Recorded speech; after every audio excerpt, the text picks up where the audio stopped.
di lulus SD itu saya masuk di SMP Sanawiyah Negeri Tuban, MTS Madrasah Sanawiyah Negeri Tuban. Itu selama 3 tahun saya masuk SMP Negeri Tuban, makin memperdalam ya, memperdalam tentang keislaman, tentang syariat Islam gitu. Tapi waktu SD, SMP sih belum mengerti tentang keberagaman agama, tentang fanatisme apa gitu. Tapi yang jelas tetap bahwa di dalam ajaran-ajaran keislaman itu diterapkan sikap fanatisme bahwa Islam itulah yang paling benar gitu. Jadi sudah ada dengar bahwa Kristen itu uh, agama orang kafir gitu. Tapi nggak sejauh saya mengerti kafir itu seperti apa gitu, belum ngerti. Nah, setelah saya setelah sekolah saya sanawiyah, saya itu belajar tentang ilmu syariat Islam segala macam. Nah, waktu di sanawiyah itu saya ingat benar ajaran daripada guru syariat saya ya, itu mengatakan bahwa eh, kita haram hukumnya untuk masuk ke gereja atau ke gerbangnya pun megang gerbang gereja itu hukumnya haram. Nah, itu sudah mulai diterapkan sikap-sikap fanatisme yang membenarkan agama Islam dan selain bukan Islam itu tidak benar gitu. Bahkan orang. Shalom Bapak Ibu, saudara-saudara yang diberkati oleh Tuhan. Kesempatan yang baik ini kita akan mendengar kesaksian dari seorang Bapak Muslim asal Tuban, Jawa Timur, yang mana ia berlatar belakang keluarganya semua Muslim, bahkan sangat fanatik. Kemudian ia juga belajar mendalami ajaran Islam sejak dari kecil. Ia didoktrin bahwa agama Kristen itu adalah agama kafir, dan bahkan dia tidak pernah berpikir untuk menjadi seorang Kristen. Tetapi itulah sebagai manusia, kalau Tuhan yang berbicara, tidak ada seorang pun yang akan bisa menghalangi, karena Tuhan sudah memilih, menetapkan, memanggil untuk menjadi pengikut Kristus. Jadi apapun yang terjadi, ia tetap percaya. Ia sudah sungguh-sungguh meyakini bahwa Yesus adalah Tuhan dan Juru Selamat. Jangan lupa terus dukung channel ini saudara-saudara dengan cara like, subscribe, dan share supaya saudara terus mendapat notifikasi video-video terbaru dari saya, dan terlebih channel ini akan terus berkembang dan menjadi saluran berkat bagi banyak orang. Untuk lebih lengkapnya saudara-saudara, kita saksikan bersama-sama. Tapi sebelumnya perkenalkan saya, nama saya asli nama saya Sugiarto. Setelah saya dibaptis ya menjadi Kristen, saya ditambahin, maksudnya diganti nama saya, bukan diganti tapi ditambahin ya. Jadi Marojahan Sugiarto Manurung. Jadi ketika saya percaya Yesus, waduh berkat yang saya dapat begitu banyak dan luar biasa, termasuk nama Marojahan dan marga Manurung. Dan itulah kesaksian hidup yang saya miliki, yang saya rasakan sepanjang bagaimana saya percaya kepada Dia. Puji nama Tuhan. Itulah perkenalan nama saya, jadi Marojan Sugiarto Manurung. Nama asli saya adalah Sugiarto. Jadi pemberian orang tua yang melahirkan saya, jadi saya menghargai beliau yang telah boleh mengandung saya selama 9 bulan sehingga saya lahir ya dikasih nama Sugiarto. Itulah nama asli saya. Saya lahir khususnya di kota Tuban, Provinsi Jawa Timur, di Kabupaten Tuban, Desa Perunggahan Kulon Kelampok. Ya. Jadi kalau orang Jawa Timur mungkin pasti tahu daerah Tuban. Tuban itu daerah wali. Ada Wali Sunan Bonang, ada Sunan Kalijaga, ada banyak. Jadi di Tuban itu ceritanya itu pertemuan para wali di sana. Maka di sana ada kuburan Sunan Bonang di sana di Tuban. Oke, saya akan mengawali bagaimana kesaksian hidup saya sehingga saya percaya kepada Yesus Kristus. Sebenarnya saya tidak pernah membayangkan ya, dan tidak pernah berpikir sedikit pun untuk saya bisa percaya Yesus dan mengenal Yesus itu Tuhan.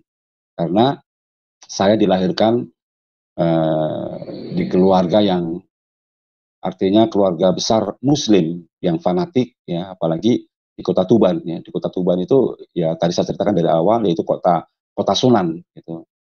Jadi, saya tidak pernah terbesit sedikit pun untuk saya beralih ke Kristen, apalagi mengenal Yesus.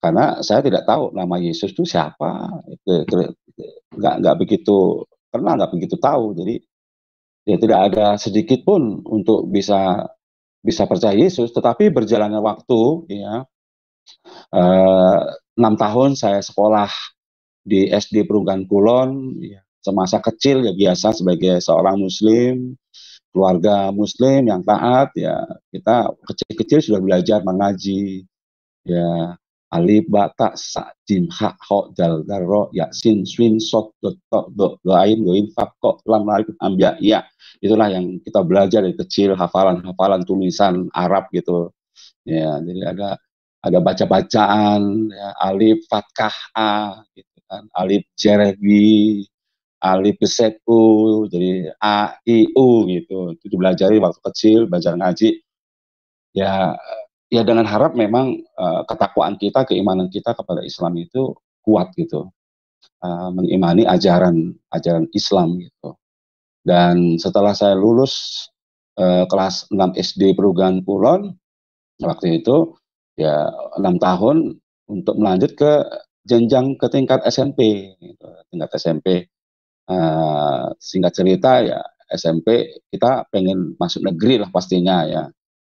Uh, Negeri itu harapan semua anak-anak, kalau swasta kan pasti ya waktu itu ya keberadaan orang tua mungkin masih belum memungkinkan untuk sekolah swasta seperti sekarang ini, begitu banyak sekolah-sekolah swasta yang bayarannya mahal-mahal gitu. Nah, di lulus SD itu saya masuk di SMP Sanawiyah Negeri Tuban, MTS Madrasah Sanawiyah Negeri Tuban. Itu selama 3 tahun saya masuk SMP Negeri Tuban, makin memperdalam ya, memperdalam tentang keislaman, tentang syariat Islam gitu. Tapi waktu SD, SMP sih belum mengerti tentang keberagaman agama, tentang fanatisme apa gitu. Tapi yang jelas tetap bahwa di dalam ajaran-ajaran keislaman itu diterapkan sikap fanatisme, bahwa Islam itulah yang paling benar gitu. Jadi sudah ada dengar bahwa Kristen itu uh, agama orang kafir gitu. Tapi nggak sejauh saya mengerti kafir itu seperti apa gitu, belum ngerti. Nah, setelah saya setelah sekolah saya sanawiyah, saya itu belajar tentang ilmu syariat Islam segala macam. Nah, waktu di sanawiyah itu saya ingat benar ajaran daripada guru syariat saya, ya, itu mengatakan bahwa kita haram hukumnya untuk masuk ke gereja, atau ke gerbangnya pun megang gerbang gereja itu hukumnya haram. Nah, itu sudah mulai diterapkan sikap-sikap fanatisme yang membenarkan agama Islam, dan selain bukan Islam itu tidak benar gitu. Bahkan orang di luar Islam itu kafir, itu seperti orang Kristen itu, dan memang acuannya kepada Kristen gitu.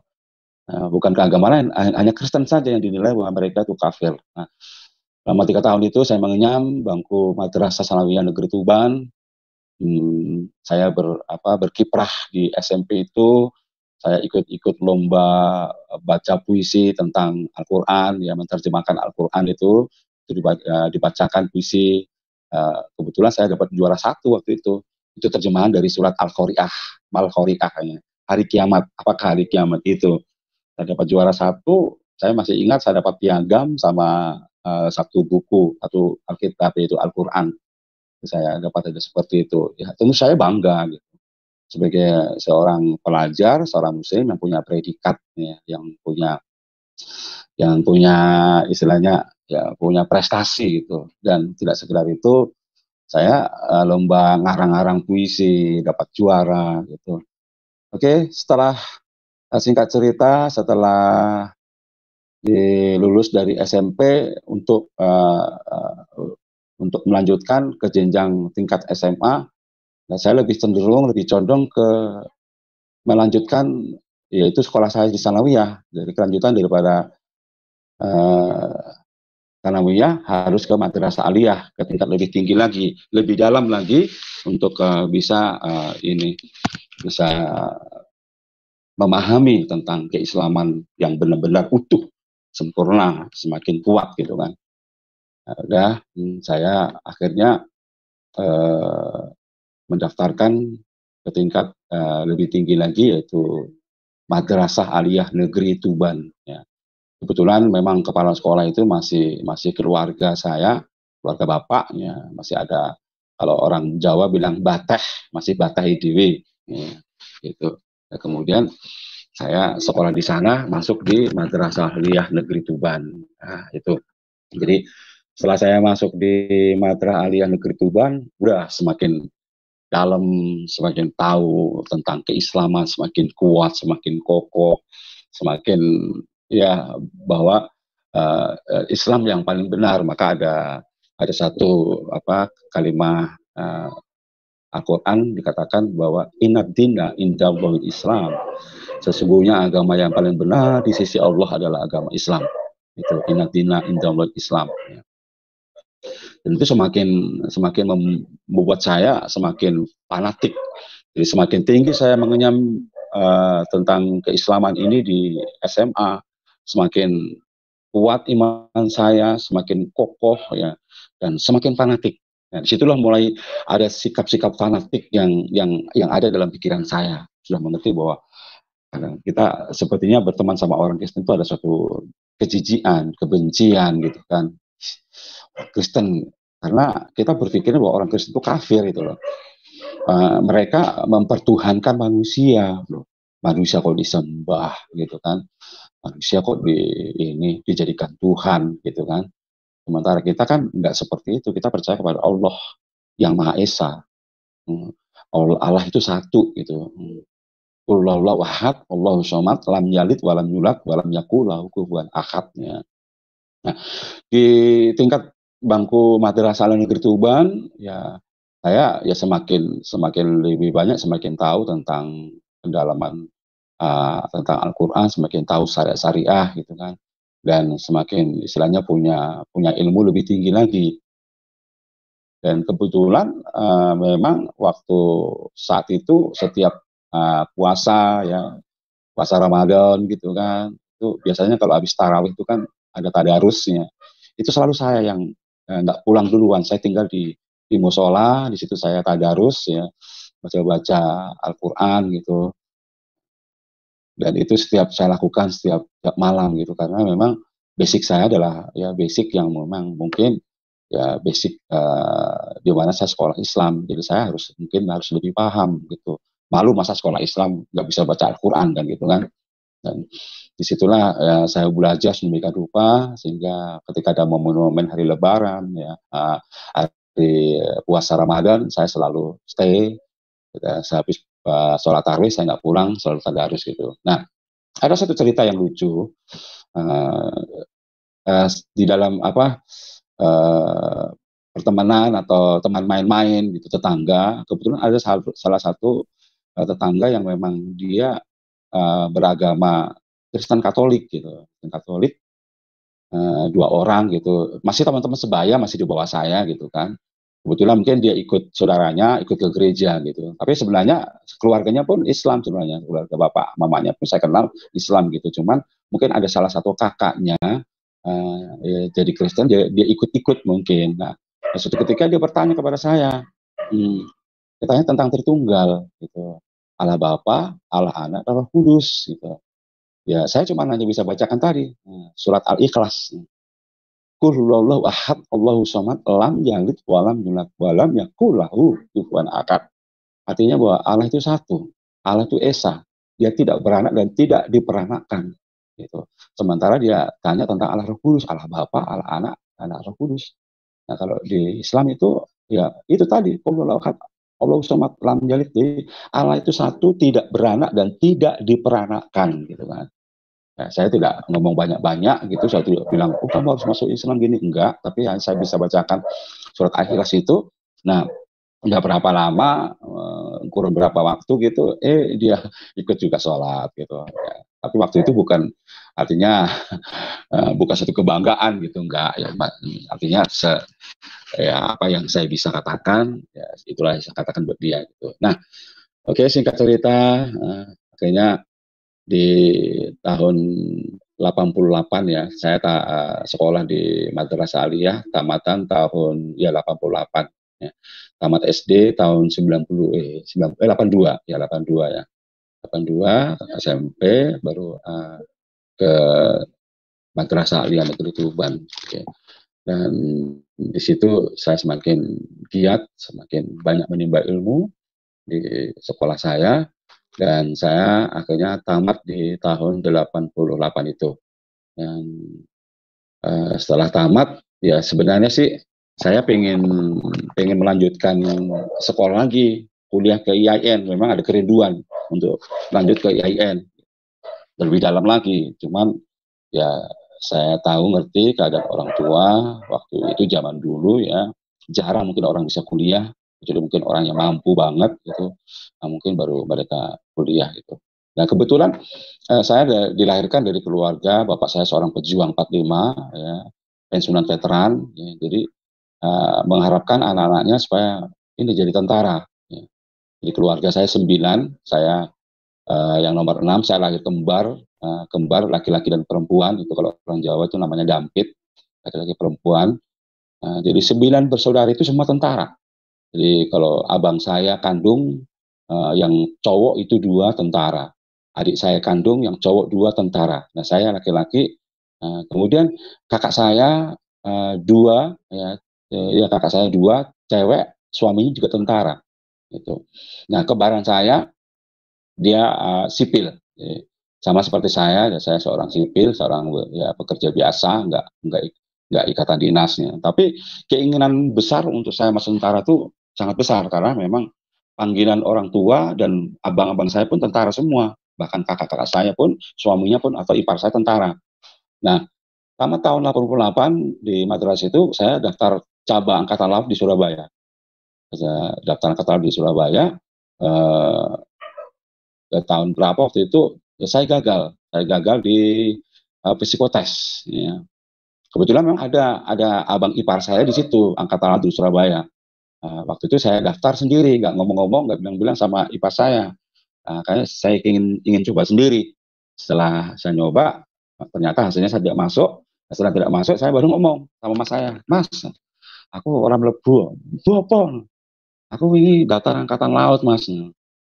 Aku orang mau ngomong ke aku, katanya kemarin saya daftar angkatan laut kok kamu nggak ngomong-ngomong gitu.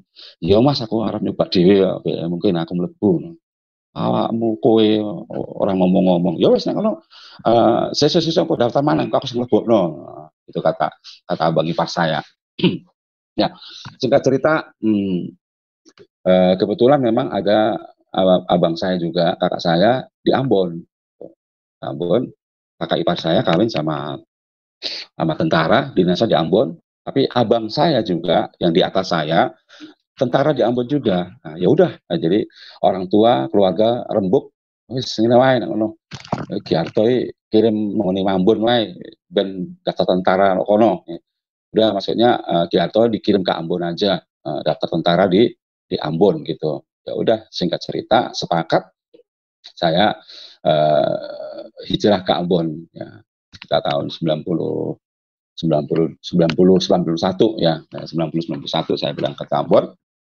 Oke, saya jadi ke Ambon ke rumah abang ipar saya atau kakak saya. Kalau abang saya kandung dinas, dia masuk asrama di Ambon gitu. Oke, singkat cerita saya merantau ke Ambon di suasana yang baru, bumi yang baru, Ambon Manise, ya, Ambon Maluku terkenal itu Ambon Manise ya. Saya beradaptasi di sana, saya tinggal di rumah abang saya ipar saya. Udah dengan harap memang saya mau jadi tentara dengan istilahnya dengan cita-cita apa yang orang tua pesankan bisa terwujud. Ya, saya nggak berpikir untuk yang lain, memang tujuan saya ingin jadi tentara karena saya udah coba di Surabaya, akhirnya ya atas musyawarah keluarga saya diberangkatkan dari Tuban menuju ke kota Ambon untuk sebagai tentara. Akhirnya berjalannya waktu, saya tinggal bersama kakak saya. Tinggal di situ, saya punya keponakan masih kecil-kecil, ya biasa namanya juga tinggal di saudara, nggak bisa kita makan tidur ya. Ya semua kita punya tanggung jawab ya, apalagi ada keponakan, pagi-pagi harus bangun ya, harus bangun, masak, timba air, semuanya dikerjakan gitu kan. Semuanya dilakukan, ya namanya juga walaupun mungkin ikut saudara, tapi tetap apalagi ya orang tua sudah berpesan harus inilah kalau di rumah orang harus sing sregep, jadi uangku sing sregep, maksudnya jadi orang itu yang rajin gitu kan, ya udah akhirnya. Nah, singkat cerita di tahun itu ada banyak orang Sumatera, orang Medan itu tembus tembus Cipanmaru untuk kuliah di Ambon. Kalau nggak salah ada sekitar lima orang ya tembus, kebetulan dia ngekos pas di depan rumah abang saya ya, abang ipar saya, kakak saya gitu kan. Nah, tinggal di situ kos. Dan pagi-pagi kebetulan tetangga-tetangga itu kalau ngambil air itu di Parigi. Parigi itu maksudnya sumur. Kebetulan Parigi itu ada di dekat rumah abang atau kakak saya yang bikin sumur itu ya. Kebetulan memang abang saya termasuk orang yang dihormati, ya disegani, ya penduduk sebagai seorang tentara ABRI, ya, disegani. Nah, mereka datang nimba air gitu kan. Ya, karena mungkin saya memang sudah pagi udah di situ karena apa? Harus cuci piring, korah-korah tuh namanya kalau orang Jawa, korah-korah. Cuci piring, cuci baju, di situ gitu. Mereka datang gitu, permisi Mas gitu. Ya, iya iya iya iya. Nah, mereka pada memperkenalkan diri karena mereka para pendatang ya, memperkenalkan diri, ada dibilang Sida Putar, ada bilang Sitanggang, Ginting, Manurung, pokoknya ada beberapa marga situ ya. Ada Pasaribu, pokoknya 5 orang kalau nggak salah ya.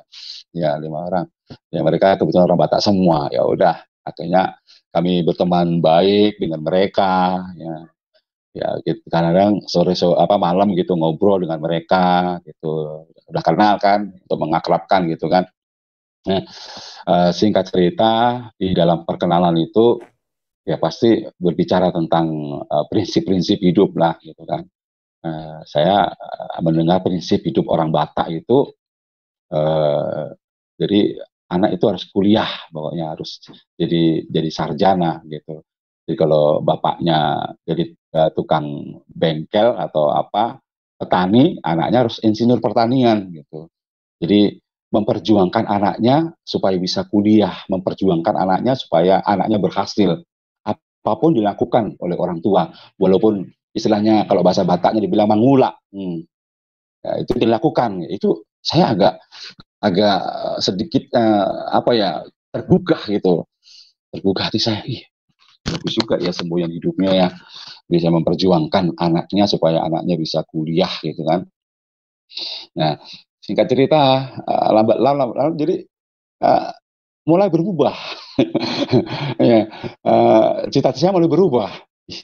Saya bayangin enak kali kuliah ya, sarjana gitu kan. Kayak mereka gitu dengan ceritanya. Saya pikir-pikir iya ya, dulurku kabeh orang anak sing sarjana. Ya. Dulurku kabeh tentara, masuk kabeh tentara ya bos. Jadi aku termotivasi gitu, termotivasi untuk saya kuliah aja gitu. Pengen saya kuliah jadi sarjana gitu, seperti mereka punya cita-cita. Oke, singkat cerita akhirnya sampai berapa lama kemudian ya hampir setahun saya ikut abang saya, ya mungkin pendaftaran waktu itu memang belum belum ada, saya kurang kurang begitu mengerti ya. Ya apa jare masku lah, nek daftar ya daftar, nek urung ya urung, maksudnya apa kata kakak saya, abang saya lah, kalau daftar ya daftar, kalau belum ya belum, itulah artinya seperti itu. Tapi dengan adanya prinsip-prinsip orang Batak ini, saya mulai terkontaminasi, mulai berubah berubah juga prinsip saya, berubah juga cita-cita saya. Saya nggak mau jadi tentara, jadi ini aja saya pengen kuliah. Nah, disitulah saya mulai berpikir baru. Akhirnya saya bilang sama abang saya kandung yang masih dinas, dia di asrama, datang ke Ambon di kotanya. Kami tinggal di rumah 3 di Pormangga. Jadi kalau ke kota harus naik kole-kole perahu, nyebrang laut dari Pormangga sampai ke Galala. Itu naik perahu. Akhirnya saya jumpai mas saya di atas saya, Mas, nggak cerita. Aku harus kuliah ya mas katanya. Kuliah apa? Mana duitmu kuliah? Orang di duit, di bondo kuliah. Hasilnya kuliah apa? Kok mau kuliah? Emang ada uangmu? Nggak ada harta untuk kuliah, itu biaya besar gitu. Ya mas, saya pengen kuliah aja gitu kan. Mau datang tentara kok harus kuliah? Gak usah, gak usah kuliah, datang tentara. Mas saya nggak begitu respon untuk saya kuliah gitu kan.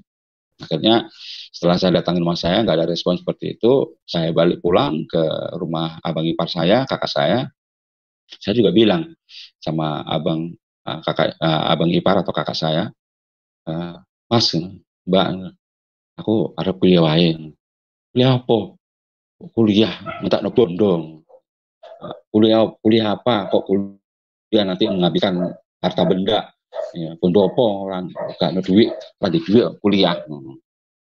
Tapi nggak tahu, keinginan saya kayaknya prinsipnya udah berubah, kuat untuk saya kuliah aja lah. Ya, ya mungkin saya nggak tahu rencana Tuhan apa di balik semua itu. Saya nggak pernah mengerti gitu kan. Akhirnya saya punya ini ya, punya talenta ya, punya talent, punya bakat itu memang masak gitu kan. Saya bisa masak, bahkan justru abang ipar saya itu memuji masakan saya itu, masakanmu enak tenan toh. Jadi, masakanmu kok enak banget. Tahu dulu lupa-lupa nih. Ya, kalau bahasa bahasa Bataknya begitu. Akhirnya ya di situ saya mulai ada ide gitu, ada ide. Kebetulan di antara 5 marga ini saya ada yang kenal paling dekat itu marga Manurung gitu. Saya suka sharing sama dia. Dan sampai suka sharing juga kadang-kadang ada perdebatan masalah agama juga, agama Islam sama Kristen perdebatan gitu kan. Uh, tapi saya tahu bahwa mereka tuh kafir gitu aja. saya nggak, ya hanya berteman aja gitu. Ya, tapi untuk soal keyakinan, jangan singgung saya, hati-hati kamu nanti saya Islamkan, itu pikiran saya. Akhirnya udah hanya dia yang paling dekat, ya saya bilang gini, ya saya tetap panggil Mas juga, Mas ya. Jadi saya lanjutkan ya. Akhirnya dari abang saya, abang ipar kakak saya, tadi saya katakan bahwa sekarang saya kuliah, minta ibondo, saya kuliah, saya bisa habiskan benda harta benda. Akhirnya saya bilang sama marga Manurung, saya mau pengen kuliah gitu kan. Mana caranya saya bisa bikin kuliah gitu kan. Akhirnya dia kasih ide, atau ya kita bincang-bincang. Saya kan bisa masak gitu kan. Memang saya sebelum berangkat ke Ambon, saya sempat setahun saya kerja di restoran di Surabaya. Jadi dunia masak-memasak itu sudah saya kenal, dan waktu kecil pun SD itu kalau ibu saya pengen masak apa selalu saya disuruh, toh iki ulekno sambel. Maksudnya saya dipanggil nama saya, toh maksudnya ulekkan sambel lah. Di situ ada bumbu garang asem lah, sayur asem lah, jangan sayur lodeh, pokoknya macam-macam. Itu karena memang saya disuruh tuh nurut gitu sama orang tua. Kalau suruh ngulek ya udah saya ulekin gitu kan. Ya mungkin dari situ mungkin saya bisa masak dan tahu bumbu-bumbunya gitu. Jadi kalau setiap saya pulang pertemuan keluarga, kalau Lebaran saya selalu pulang, itu selalu saya ditunggu-tunggu, wah juru masaknya harus datang ini, harus pulang ini ke Jawa ini, ke Lebaran gitu kan, ngumpul keluarga-keluarga waktu mendiang ibu saya masih hidup ya. Sekarang beliau sudah meninggal. Oke, akhirnya dihimpunlah orang-orang Batak itu. Jadi dikumpulkanlah orang-orang Batak itu, termasuk marga Sedabutar, marga Ginting, terus Sitanggang, Pasaribu, Manurung termasuk dia ini.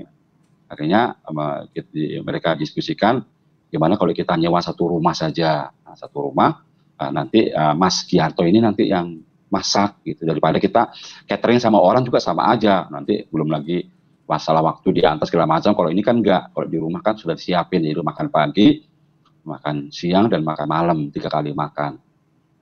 Akhirnya ide itu, rencana itu terjadi. Akhirnya orang Batak ini semua kompak, mereka pindah kontrak satu rumah dan dekat kampus Universitas Patimura. Nah di situ saya mulai berpisah dengan keluarga saya, abang ipar saya dan kakak saya, dan juga mas saya pamitan. Saya datang baik-baik, saya juga keluar baik-baik, dan memang saya keluar dari rumah itu kan untuk masa depan saya, karena saya memang ya terus terang sudah pernah bekerja, Dia udah istilahnya udah pernah mandiri, bagaimana hidup di rantau, mungkin bisa hidup lah, bisa hidup walaupun mungkin tidak harus numpang ke siapapun gitu kan. Akhirnya kami tinggal satu rumah ya di Wailela, yang namanya Wailela, di sana di rumah 3.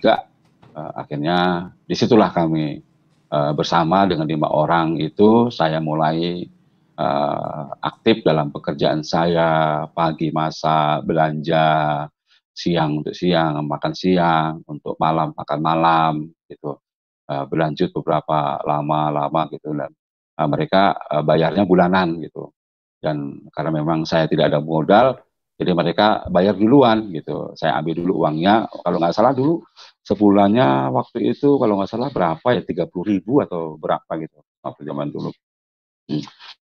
Akhirnya disitulah wah, jangan, akhirnya sudah mulai wah, harapan besar saya ini saya bisa kuliah. Dan memang keinginan saya dulu ingin sekolah apa, ekonomi, mengambil fakultas ekonomi. Tapi ya itulah apa yang kita rencanakan, kalau kata Tuhan sekarang setelah saya percaya Yesus ya, rancanganku bukanlah rancanganmu, dan rancanganmu bukanlah rancanganku gitu.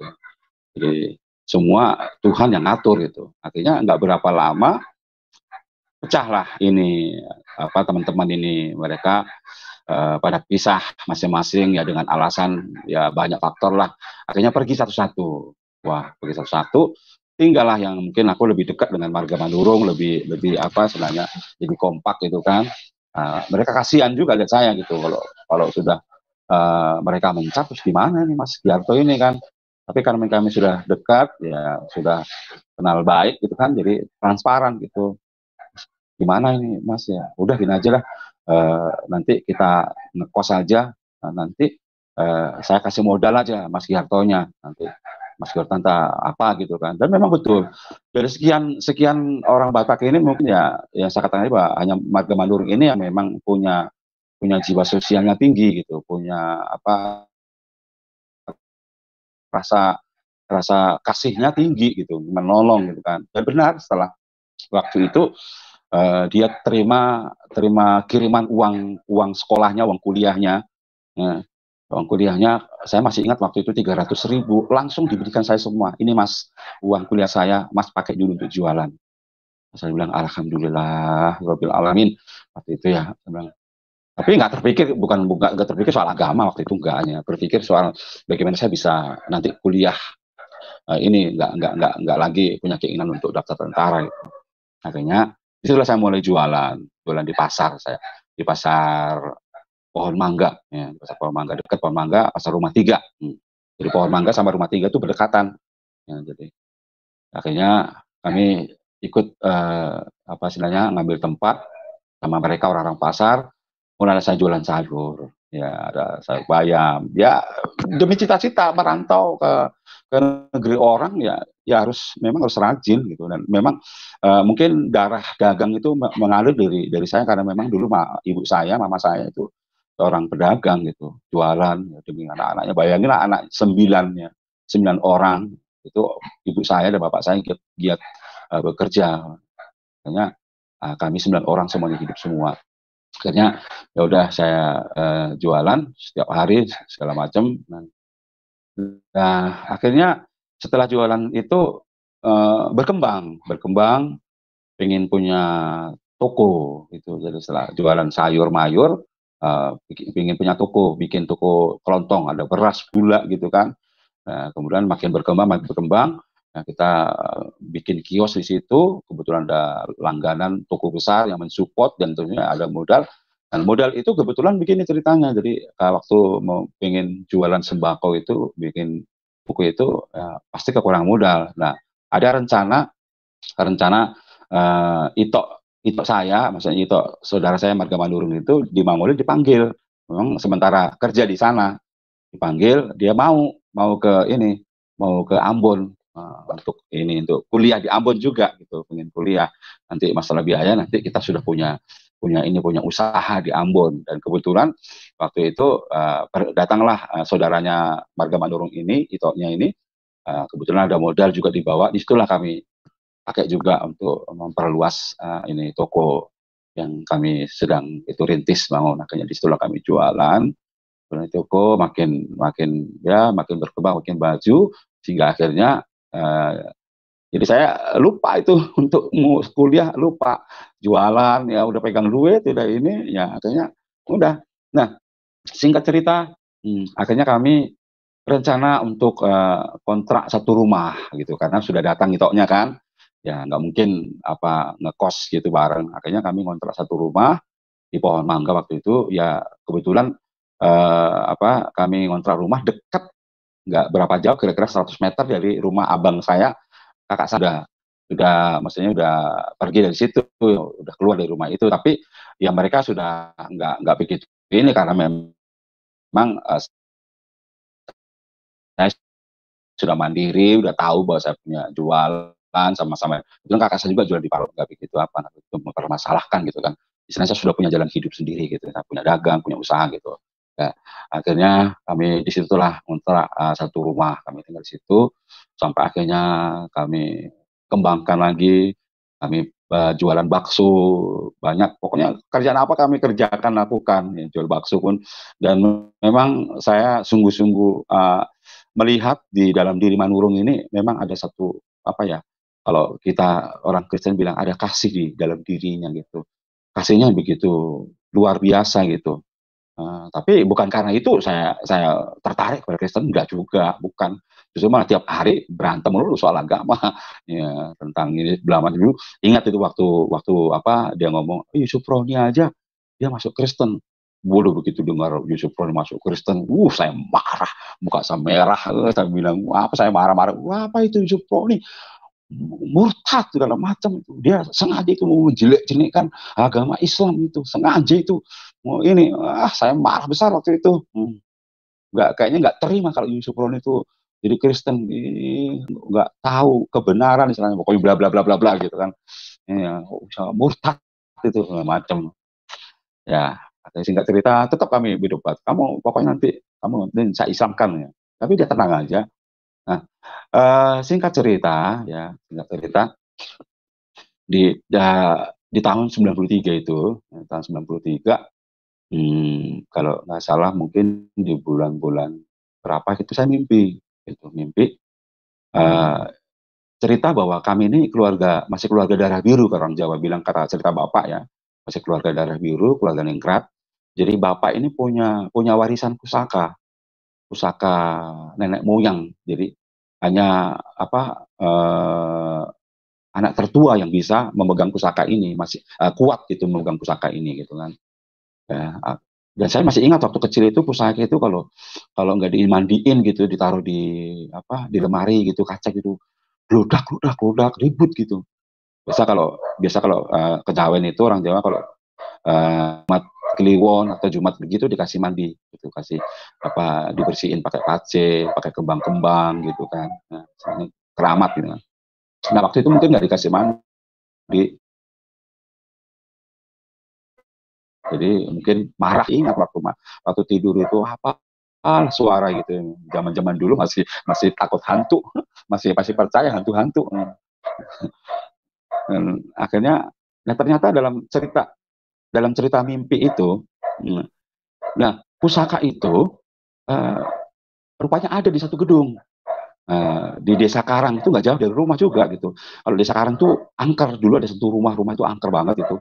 Orang lewatan nggak berani. Pokoknya angker lah, dekat kuburan. Nah, dalam mimpi itu saya lihat kok gedung itu bergoyang kayak gimana, apa ya, horek gitu, kalau orang Jawa horek, kayak mau rubuh gitu kan.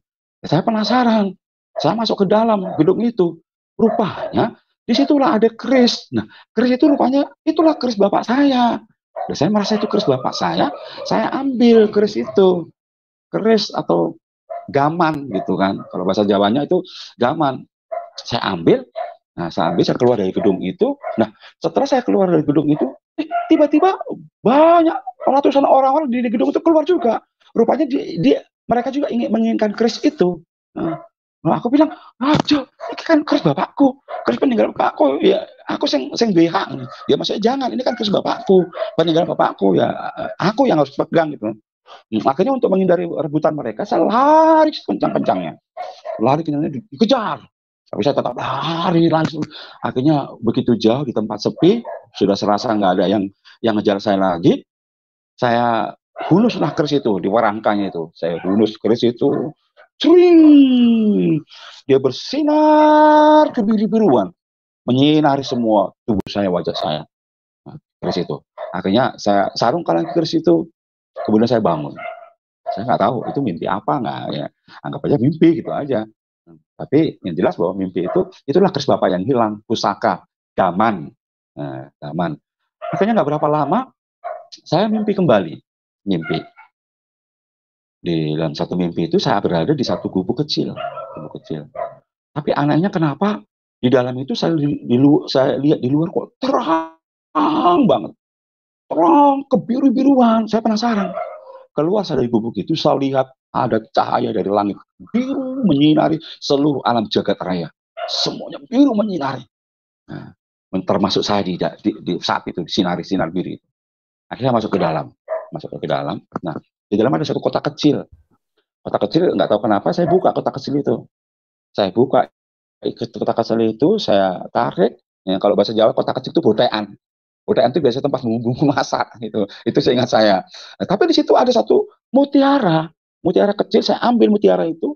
Nah, saya ambil mutiara itu, saya pandang mutiara itu bersinar kebiru-biru menyinari seluruh wajah saya. Sinar kebiru-biruan itu. Akhirnya saya masukkan lagi ke tempat peti kecil itu. Saya terbangun. Nah, terbangun. Ada banyak mimpi-mimpi yang ini. Pernah mimpi harimau, ya. Pokoknya mimpi-mimpi itu jarang dimimpikan oleh siapapun, jarang, kecuali mungkin ada sesuatu gitu. Itu menurut gua dulu jarang kalau orang mimpi ulung apa segala macem, cahaya biru itu jarang. Apa mimpi ketemu harimau jarang. Ada harimau banyak banget. Banyak pada nyerang orang. Mau kenapa? Ketika saya dekatin tunduk harimau itu. Oke, jadi singkat cerita, akhirnya kami berniat lah mau bertanya tentang mimpi itu. Nah, saya ajak, kebetulan teman-teman jualan di pasar itu ada ibu-ibu, namanya Ibu Rukiah. Saya masih ingat benar, ibu ini baik banget ya. Dia dianggap kami itu seperti anaknya gitu. Dia perhatian banget, jadi saya Ibu Rukiah namanya. Nah, akhirnya informasi dari Ibu Rukiah ini, oh ada, saya punya itu tinggal di gunung katanya. Dia tinggal di gunung, dia antua dukun, dia bisa tahu gitu, tahu mimpi apa, dia tahu ini segala macam gitu, bisa baca, bisa apa gitu, kebatinan gitu. Oh ya, di mana? Jauh sana lewat gunung. Ya, sudah, karena memang saya pengen, ya lagi pengen istilahnya apa, penasaran tentang mimpi itu, akhirnya kami pergi dengan saudara saya yang laki-laki ini, yang menurung ini. Pergilah saya ke rumah ibu itu, diantarlah ke gunung itu, naik lagi, tapi nggak nyampe ke tempat. Ibu itu udah pulang karena memang suasananya masih sore-sore gitu menjelang maghrib, agak merinding juga. Merinding juga, apalagi kota Ambon di gunung-gunung sepi, orang bilang sapi juga. Ya, rumah baku jauh, ya rumah agak jauh-jauh begitu, lewat lewat kali, lewat ya, sungai, lewat apa batu-batu. Beta takut juga. Dapatlah rumah si dukun itu. Dan nyampe di sana, sudah disiapin, memang sebelumnya sudah dikasih tahu, disiapin. Akhirnya saya dikasih mandi kembang 7 rupa, nggak tahu kembang apa aja, mau 7 rupa 9 rupa saya nggak begitu tanya, tapi banyak kembang di situ. Udah saya dimandiin pas maghrib itu, dimandiin kayak itu, kayak apa, film Susana. Ya, saya dimandiin, tapi saya bukan Susano ya. Oke, akhirnya dimandiin. Nah, setelah mandi itu selesai, barulah ditanya tentang mimpi saya. Saya ceritakan seperti tadi mimpi. Akhirnya dia terjemahkan mimpi itu. Ini katanya, suatu saat kamu akan mendapatkan kabegjan. Kabegjan itu keberuntungan. Suatu saat nanti kamu akan dapat kemuliaan. Ya. Terus yang ketiga, dia bilang, kamu akan dapat wahyu. Ah, wahyu? Wahyu dari mana? Kita nggak percaya wahyu itu hanya kepada rasul, kepada nabi-nabi yang saya percayai itu dapat wahyu. Saya manusia biasa masa dapat wahyu, enggak ini. Tapi ya udah sembari ya iyalah gitu aja. Nah, singkat cerita, tidak berapa lama di bulan-bulan November kalau nggak salah ya. Saya waktu pagi hari ya bangun tidur tuh yang pas sholat subuh gitu kan, sholat subuh saya ke kamar mandi, saya bangun mandi, udah biasalah ya sebagai orang Muslim ya pagi sholat subuh. Anehnya apa, saudara? Ketika saya mandi pagi itu, saya mendengar suara, jelas suara itu enggak, tapi suara itu dalam hati kuat sekali. Dan suara itu kayaknya aneh gitu loh. Anehnya begini, suara itu bilang, baca Alkitab, baca Alkitab, baca Alkitab 3 kali. Jadi kalau bahasa Jawa, ono suaro tanpa rupo, ono suara tanpa rupo. Jadi ada suara tapi nggak ada rupa. Kalau bahasa Bataknya, adong do bunyi, ale dang tari do buhina. Itu loh bahasa Bataknya. Ada suara tapi nggak kelihatan rupanya, nggak kelihatan ini. Kalau bahasa Ambon, beta dengar suara tapi tar ada orang ya gitu. Bahasa Ambonnya seperti itu. Nah, itu kuat banget. Seperti apa, kalimat itu kuat tapi meneduhkan. Kuat tapi membuat saya lupa siapa diri saya gitu loh. Saya seorang muslim yang taat. Ya masa suruh baca Alkitab? Nggak lucu ya, tahunya harusnya baca Al-Quran. Ya, seharusnya begitu, tapi nggak tahu. Ini baca Alkitab ya kan. Akhirnya suara itu begitu kuat, menarik jiwa dan roh saya, pikiran saya, menggiring saya masuk ke kamar. Kebetulan memang itu saya kan kamar sendiri, ada pintunya ditutup, namanya juga cewek kan. Ya, yang berumah nurung ini, itoknya yang marga Madurung ini cewek kan. Nah, kebetulan pagi-pagi udah pada bangun, udah ini, udah nggak ada di tempat, nggak di kamar. Saya masuk kamarnya, saya tutup pintu, saya tutup jendela, gitu kan. Nah, kebetulan memang di kamarnya ada Alkitab, nggak tahu kenapa. Saya langsung ambil Alkitab itu. Saya duduk bersimpuh di depan Alkitab. Tiba-tiba saya menangis, meraung. Perkataan saya bilang, aku minta ampun, pengampunan, Tuhan minta ampun. Aku minta ampun, Tuhan, ampuni aku, Tuhan. Aku telah bersalah kepada Engkau. Aku telah mengolok-olok Engkau. Aku telah pokoknya mendustakan Engkau segala macam. Aku telah memperkatakan bahwa Engkau manusia yang dipertuhankan. Saya telah mengatakan bahwa orang Kristen itu kafir. Orang Kristen itu pokoknya bla bla bla. Ampuni aku Tuhan, ampuni Tuhan. Lama saya menangis terseduh meraung menangis dengan taburan air mata. Seperti saya ada dalam satu kesalahan dosa yang besar. Gitu. Saat itu. Akhirnya, lah Tuhan, ini Tuhan kalau memang orang Kristen bilang Yesus itu Tuhan, saat ini saya berkata bahwa Engkau Yesus Tuhan. Kalau orang Kristen bilang bahwa Allah Bapa, Anak dan Roh Kudus, aku mau bilang Allah Bapa, Anak dan Roh Kudus. Kalau memang orang Kristen mempertuhankan manusia yang saya anggap, tapi sekarang Tuhan sama, aku akan menganggap Engkau Tuhan. Gitu. Menangis, minta ampun, terus menyesali perbuatan saya, menyesali kesalahan saya, kenapa saya mesti benci, kenapa saya mesti mengolok-olok Engkau, bla bla bla bla. Akhirnya di akhir doa saya tantang Tuhan itu. Saya tantang Tuhan,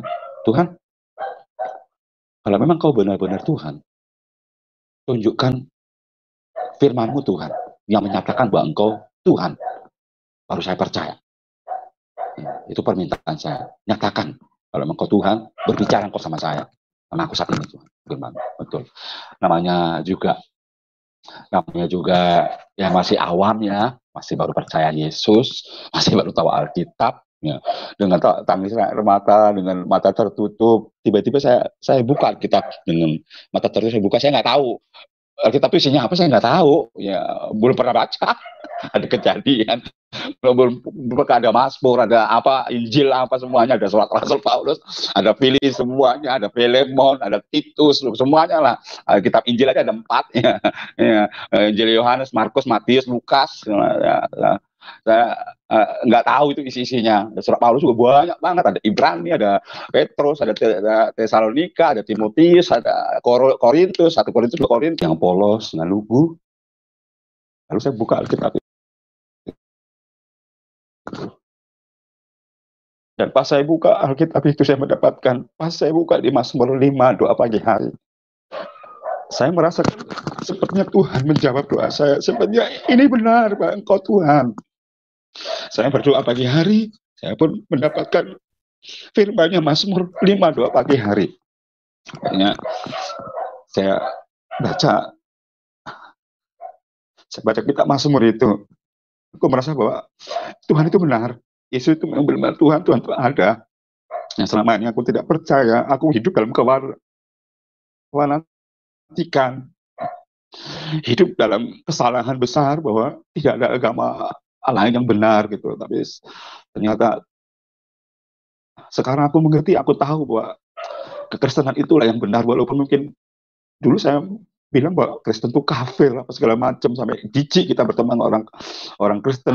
Kita nggak mau berteman, ngapain berteman sama orang yang mempertuhankan manusia, ngapain kita berteman sama mereka, misalnya kalangan iblis, kalangan setan. Daud, ingat kepadaku, indahkanlah ya Rajaku dan Allahku, sebab kepadamu lah aku berdoa. Ya pas kan, saya berdoa pagi hari, kepadamu aku berdoa, dan memang saya berdoa. Kemudian di ayat keempat dikatakan, Tuhan, pada waktu pagi engkau mendengar seruanku. Iya benar, waktu itu pagi. Subuh-subuh saya berdoa pada waktu pagi. Jadi Tuhan, pada waktu pagi engkau mendengar seruanku. Saat itu aku berseru kepada Tuhan. Kemudian pada waktu pagi aku mengatur persembahan bagimu, dan aku menunggu. Dan saat itu aku mempersembahkan hidupku pada Tuhan. Aku mempercayai Yesus adalah Tuhan. Pas bener ini firman ini. Udah nggak salah lagi. Dia Tuhan, dia Yesus Tuhan, benar. Akhirnya dikatakan, sebab engkau bukan Allah yang berkenan kepada kefasikan. Orang jahat tak akan menumpang padamu, pembual tidak akan tahan di depan matamu. Engkau membenci semua orang yang melakukan kejahatan. Engkau membinasakan orang-orang berkata bohong. Tuhan jijik melihat penumpah darah dan penipu. Nah, seperti saya ada gambar layar film di belakang. Itulah kehidupan lama saya dulu. Itulah kepercayaan saya dulu. Mereka pembual. Ya. Dulu saya mengatakan bahwa Kristen itu kafir, ya, segala macam. Padahal nyatanya di sini aku mendapatkan kebenaran. Ya. Katanya Injil itu palsu, segala macam, bla bla bla bla. Gitu kan. Tapi ternyata pengalaman pribadi, aku berjumpa dengan Tuhan dengan satu suara kalimat yang berkata, baca Alkitab, baca Alkitab, baca Alkitab. Ternyata di sinilah kebenarannya yang saya temukan, dan itu saya dapati dari kesaksian pengalaman pribadi perjumpaan saya dengan Tuhan Yesus. Terus dikatakan di dalam ayat 10, Tuhan, sebab perkataan mereka tidak ada yang jujur. Tuh, perkataan mereka tidak ada yang jujur. Setelah aku mengerti kebenarannya, benar, perkataan mereka tidak ada yang jujur. Itu agama saya dulu, tidak ada yang jujur. Terus batin mereka penuh kebusukan. Iya. Itu saya perangainya mungkin ya baik, padahal busuk, benci sama orang Kristen. Ya. Rasanya kalau kita disenggol dikit aja, kita sepertinya pengen marah, pengen ini. Bahkan ya banyaklah yang dikatakan. Saya nggak mau membahas tentang agama saya dulu, tapi membahas bagaimana pengalaman pribadi saya berjumpa dengan Tuhan.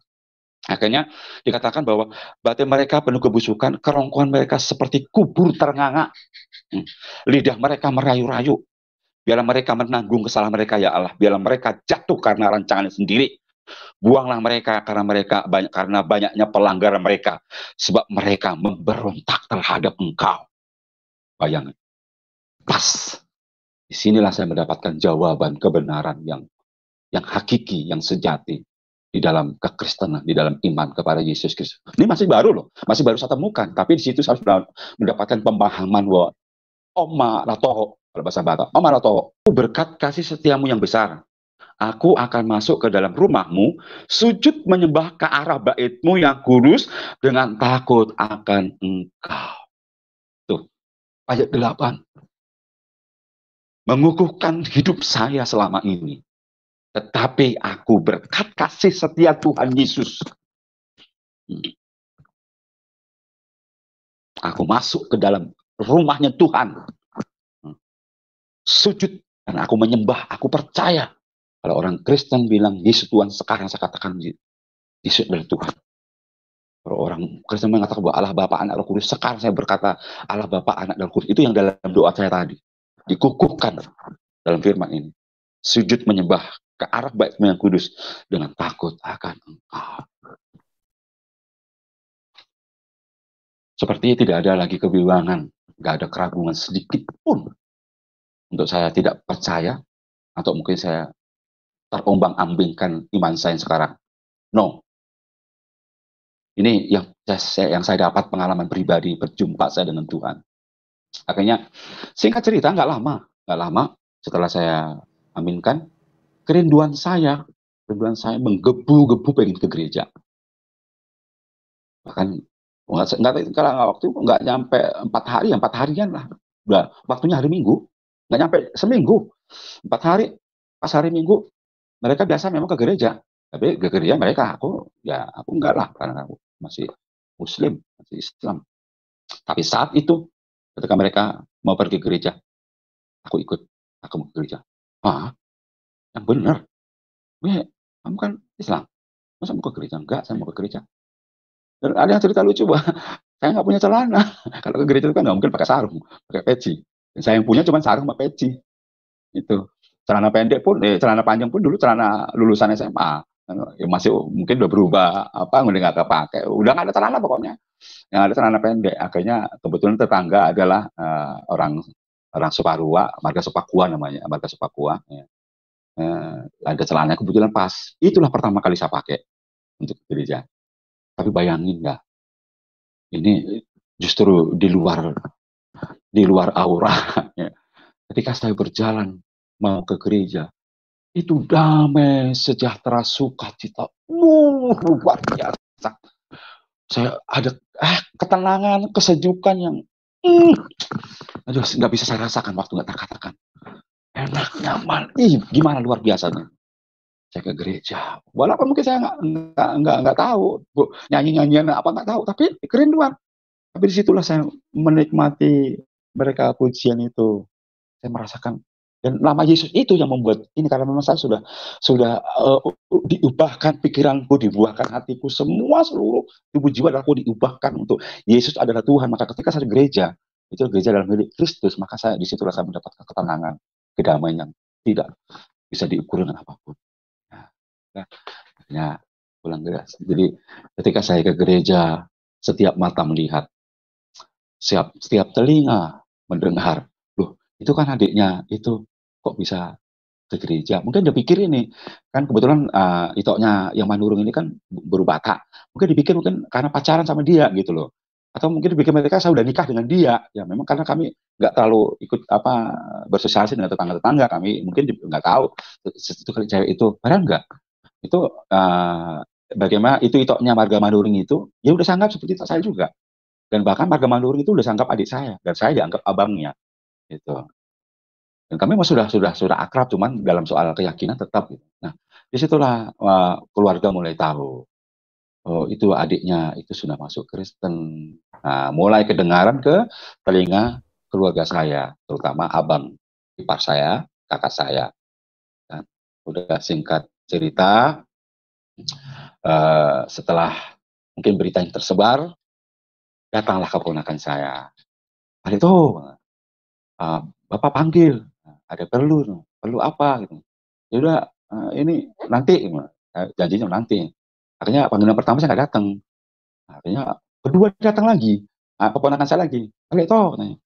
Itu Bapak panggil tuh, sudah datang ke rumah. Bapak mau bicara sama Pak Lek tuh. Ya sudah nanti aja. Atau kalau penting kesini aja. Bapak saya lagi repot gitu kan. Saya lagi repot. Udah saya nggak datang. Begitu yang kedua saya nggak datang ketiga paling gede, keponakannya paling gede, anak pertama. Pak Lito, apa? Itu papa mama sudah marah-marah itu katanya. Pak Lito sudah datang, nggak mau datang. Ya sudah, nanti aja. Kalau ada perlu ya sudah datang ke rumah. Akhirnya pergi pulanglah itu ya anak keponakan yang pertama. Nah, nggak cerita, aku udah firasat ya, udah firasat. Nah, ini pasti marah-marah ini. Dan sebelum abang ipar saya datang, saya udah siap-siap ketemu majelis. Di sana kan ada majelis di GPM, Gereja Preston Maluku, di Rumah 3 Pohon Mangga situ. Majelis saya bilang nanti abang saya mau datang. Nah, mereka sudah tahu, saya memang udah terdengar bahwa saya masuk Kristen kan gitu kan. Ya, mereka bilang, iya ya nanti saya datang, ya saya datang.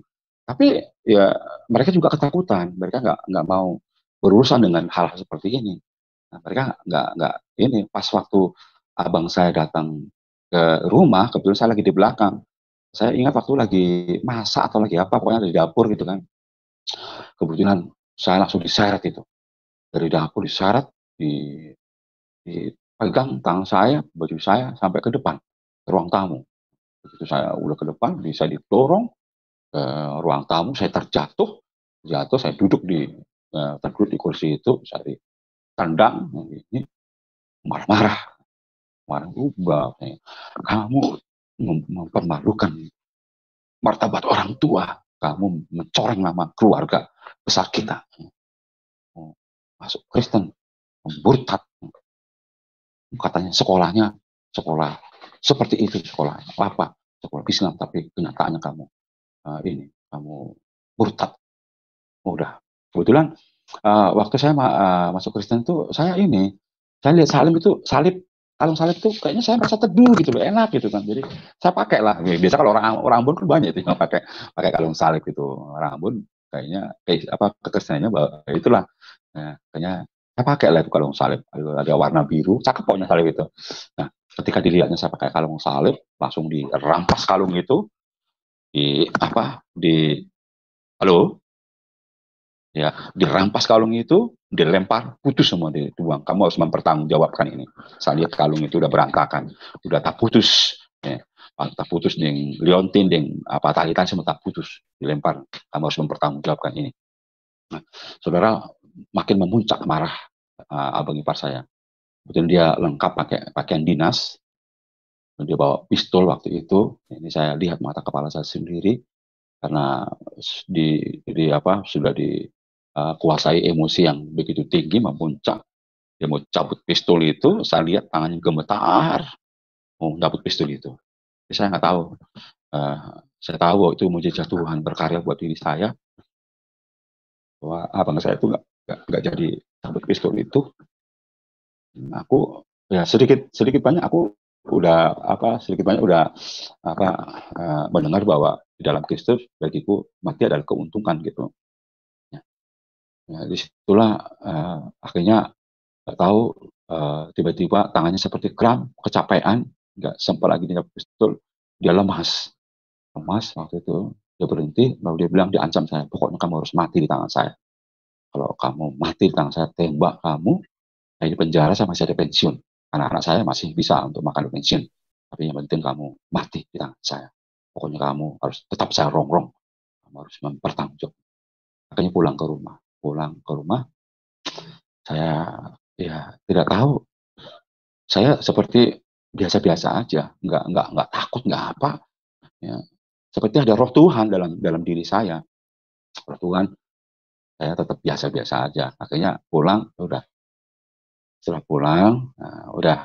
Akhirnya beberapa hari kemudian, beberapa minggu kemudian, saya tetap ke gereja, saya pergi ke gereja, di situ saya cerita. Nah, waktu itu saya jual bakso. Nah, waktu itu saya jual bakso juga. Jadi saya setiap jualan bakso, setiap dorong bakso itu, bayangin, itu di atas awang-awang itu seperti Tuhan Yesus itu ngikutin saya. Kalau saya kemana pergi jualan bakso, ngikutin saya. Tapi bukan berarti itu jualan bakso saya laris, enggak juga, bukan seperti itu, bukan. Tapi ada satu kedamaian, ada satu sukacita yang luar biasa bahwa Yesus itu selalu menyertai saya kemanapun saya pergi. Soal soal laku dan enggak itu enggak ada sangkut pautnya. Ya. Yang jelas hidup ini ya harus dijalani. Seperti itulah yang saya rasakan di dalam Tuhan itu. Nah, singkat cerita, nggak berapa lama, rupanya abang ipar saya dan kakak saya ini eh, telepon abang saya yang di atas abang saya lagi, itu yang di Tobelo, tentara juga, yang nomor 3, tentara. Terus abang saya di atas saya juga tentara, di dekat situ, di kota Ambonnya. Di telepon, mereka mau rapat tentang saya ini. Tapi sebelum rapat itu ada satu kejadiannya begini. Waktu saya biasa kalau pagi ke pasar gitu kan, nah pasar bertemu sama mampir ke warung kakak saya gitu. Waktu itu saya udah nggak jualan lagi sembako, tapi saya jualan bakso gitu, buat belanja lah istilahnya. Nah, ketemu sama kakak saya, kakak kandung saya itu yang pertama. Oh, dia bilang, Mbak, Rene toh, apa Mbak? Wah, piye? Jadi ngene-ngene apa pindah agama, apa murtad piye, ngisi-ngisi nih. Maksudnya kok pindah agama, memalukan, ngisi-ngisi itu memalukan. Segala macam, kamu udah mencoreng nama keluarga saya. Ambil pisau, kakak saya ambil pisau, pisau jualan itu. Berpisau, mungkin rencana mau saya ditusuk mungkin atau gimana saya nggak tahu apa yang dalam pikirannya. Tapi kemudian nggak jadi pisau itu diletakkan, diambil sapu, ambil sapu, sapu yang orang Jawa itu biasanya ada sapu yang itu yang gede itu, yang bongkolnya itu, ya udah. Wah begitu apa dideketin saya, bongkolnya itu dipukulkan ke muka saya, sak gitu. Ini berdarah ini, berdarah semua. Ini orang-orang pasar itu pada menjerit semua, teriak semua. Tapi di situ ada satu, kan orang Ambon kan banyak Kristen ya di sana, Kristen. Tapi walaupun Kristen nggak fanatik gitu loh. Ada banyak orang Islam juga, tapi nggak terlalu ini. Ya. Nah, akhirnya ada yang satu berkata, nama Tuhan dipermuliakan. Wah dengan kata itu, saya kuat. Saya rasa terhibur. Iya, nama Tuhan dipermuliakan. Pokoknya I love you Jesus deep down in my heart. Ya, ya. Aku tresno Yesus jeru-jeru banget. Ya. Terus kalau bahasa Bataknya, tolong tuh Yesus bagas-bagas naik. Itu dia kalau bahasa Bataknya.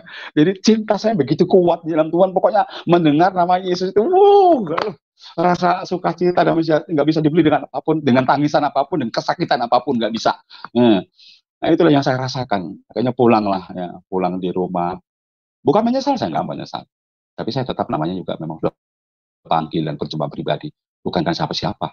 Perjumpaan pribadi. Jadi jangan pernah menganggap, ada cerita, masuk Kristen itu kan diiming-imingin.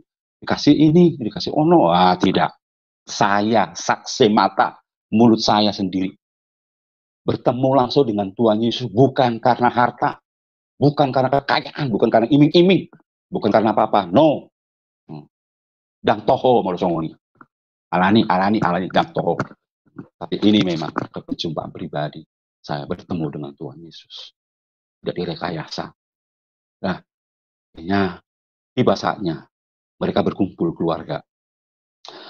Abang ipar saya, kakak saya, abang saya di Tobelo datang, jauh-jauh dari Tobelo datang ke Ambon. Terus abang di atas saya dari kota juga datang. Udah ditunggu di rumah. Datang utusan, kali itu suruh datang ke rumah. Karena memang saya tahu bahwa mas saya datang dua sama ini berkumpul di sana, saya menghargai mereka. Tapi sebelum saya datang, saya berdoa.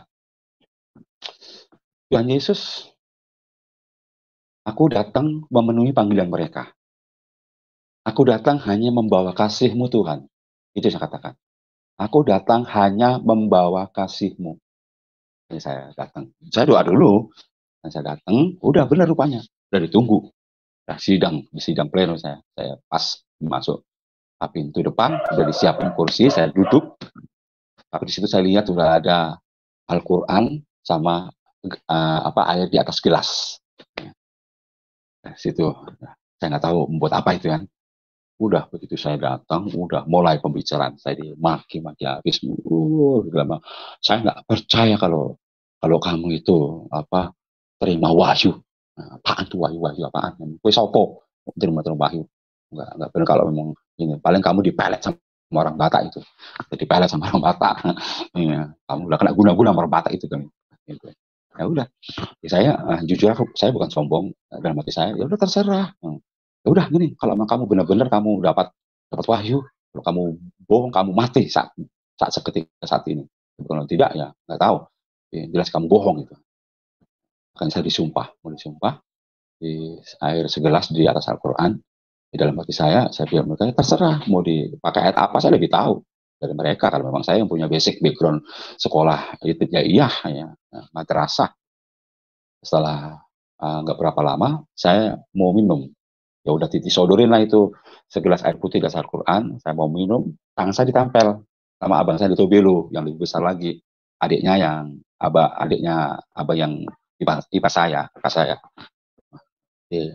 Ya apa ditempel, wis aja toh, aja mbeh. Jadi udah toh jangan diminum.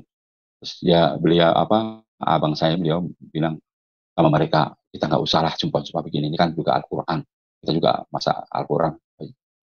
Ini kan, ya memang itulah kenyataannya bahwa mereka bisa pakai buat sumpah, pocong apa segala macam, pakai itu juga ya, ya, itulah yang terjadi ya. Tapi ya itu kan keyakinan mereka ya, kita nggak bisa ini. Udah akhirnya nggak jadi saya minum itu. Udah minum, pokoknya dia mereka rapat lah, pokoknya kamu harus pindah dari Ambon sini, pindah dari sini, jangan jangan saya lihat lagi mukamu, saya lihat kamu di sini, kamu harus pergi jauh-jauh. Akhirnya ya udahlah, akhirnya saya balik pulang lagi ke kontrakan saya 1 hari, 2 hari kemudian abang saya dari Tobilo datang ke rumah, mampir ke rumah. Itu yang membuat saya terharu, yang membuat saya senang. Dibilang gini sama abang saya bilang gini sama saya, ya wis lah toh, nek pancen kowe iku agamamu saiki sing mbok percaya, ya wis toh lakonono. Apik. Saya merasakan ada satu dukungan dari mas saya merasa senang, saya merasa kuat. Ya wis gak apa-apa nek iku mbok percaya, tapi sing apik lakonmu. Ya aja iku. Sekali itu lanan. Aku orang mas, aku memang inilah memang yang aku temukan, yang aku jalani hidup saya seperti ini. Itu kebenarannya harus saya terima gitu. Akhirnya kami mulai agak reda, baikan, nggak ada ini. Dan masanya juga akrab dengan saudara yang sudah seperti saudara, ya, namanya Waljon ya, saya sebut namanya nggak apa-apa ya. Mereka orang di dalam Tuhan kok. Waljon sama Rosmala itu itoknya, dan itok saya juga ya. Mereka akrab, mereka ini seperti keluarga. Nggak berapa lama kemudian mereka pulanglah karena memang kan dinas juga kan. Dan singkat cerita, ya, saya ke gereja, saya ini rajin ke gereja setiap hari Minggu macam apa. Dan saya juga ikut aktif di kegiatan-kegiatan gerejawi apa segala macam. Nah ini akhirnya untuk pembaptisan ada orang Ambon juga banyak yang pengen baptis saya menjadi Bapak Serani itu, akhirnya diangkat jadi anak ya, ada di Fretes ada apa, tapi enggak, saya belum enggak ini, saya sudah belum ada kepikiran untuk ke situ, jadi menjadi anak angkat, jadi ini enggak ada kepikiran ke situ. Akhirnya tiba-tiba abang yang dari Manurung itu, yang dari Tobilo, ya dari Mangolek ya Tobilo, itu mau pulang ke kampung, ke Tanah Jawa, Siantar, Huta Bayu, dan Siantar Huta Bayu. Pulang karena istrinya orang Ambon, jadi mau bikin borunya gitu, borunya pasti boru mamak lah, istilahnya boru sudah butar gitu kan. Nah, kemudian bertepatan saya udahlah baptis di kampung aja. Disitulah saya pulang ke Sumatera, di Tanah Jawa, khususnya Lambau, Panambian 2. Itulah kan pulang di situ, ketemu di kapal. Ya, ketemu di kapal waktu itu abang saya yang pertama itu, yang di Tobilo itu, sama Ito Rusmala, sama adik saya Waljon, ada keluarga juga dari abang itu, ketemu di kapal. Ya, ngomong-ngomong ya, mereka berbahasa, waktu itu saya masih belum begitu paham banyak tentang bahasa Batak gitu, paling tahunya cuma mau latih lah, mau joleh itu doang aja. Nah, oras mungkin tahunya masih itu aja loh, karena masih baru, belum begitu paham ya. Nah, akhirnya sampailah ke Siantar, ke Tanah Jawa, di Lambau Panambian 2 itu. Dari sana ya nggak tahu, singkat cerita sampai di sana bapak itu cerita gitu loh, ini cerita tentang anaknya dulu kan 10, anak bapak itu 10, jadi mimpilah dalam mimpi itu punya 10 jas, bagus ada, jadi tinggal sia jas, hilang 1 tinggal 9 jas. Nah dalam mimpi itu tinggal 9 jas, rupanya kenyataan mimpi itu tanda meninggal lah rupanya anak yang nomor 3, laki-laki. Waktu itu ya meninggal, masih remaja gitu, masih lulus SMA kalau nggak salah waktu itu. Ya, meninggal. Jadi itulah mimpi jas 10 hilang 1. Jadi meninggal anak yang 1 ini. Jadi tinggal 9. Nah, Nah, cerita punya cerita, disampaikanlah bapak ini tentang mimpinya kembali sama orang ini. Aku nggak tahu.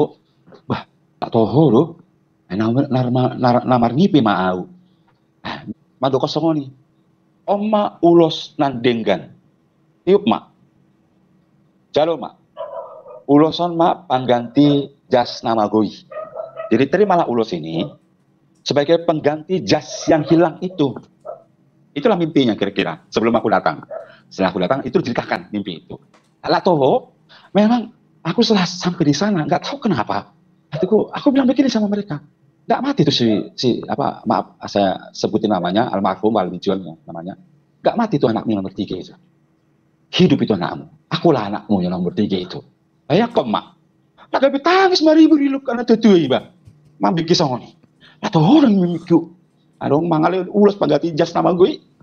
Gabi diceritakan waktu akan tutu isi. Tujul ma isi tetangga sudah. Ma anakku sudah bertului. Jangan mati. Ma anakku. Ma anakku. Udah hidup kembali. Itulah. Tapi namanya juga masih polos, ya masih serba-serba bau apalah gitu ya, pikir masih ini. Datanglah aku ke kuburannya yang meninggal ini, polos lah masih.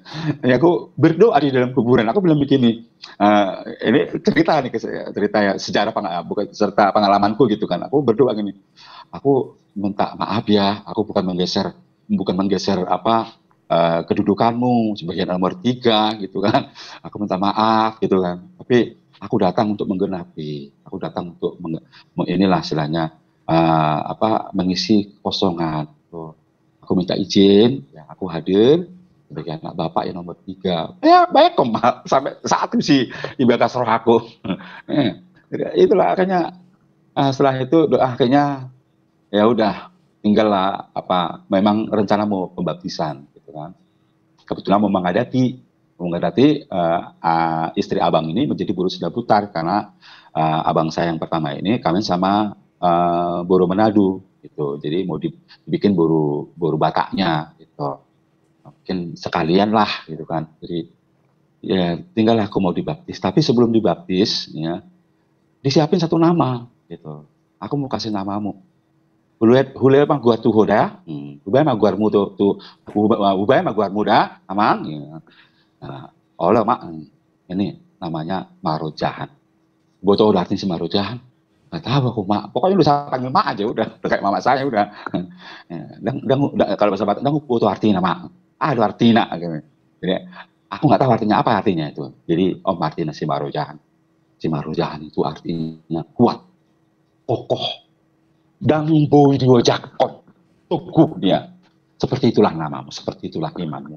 Teguh, kuat, nggak bisa digoyang gitu.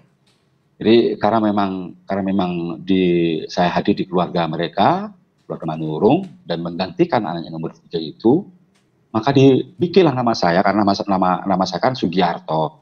Tetap nama saya pakai itu nama yang dari orang tua yang melahirkan saya. Ya.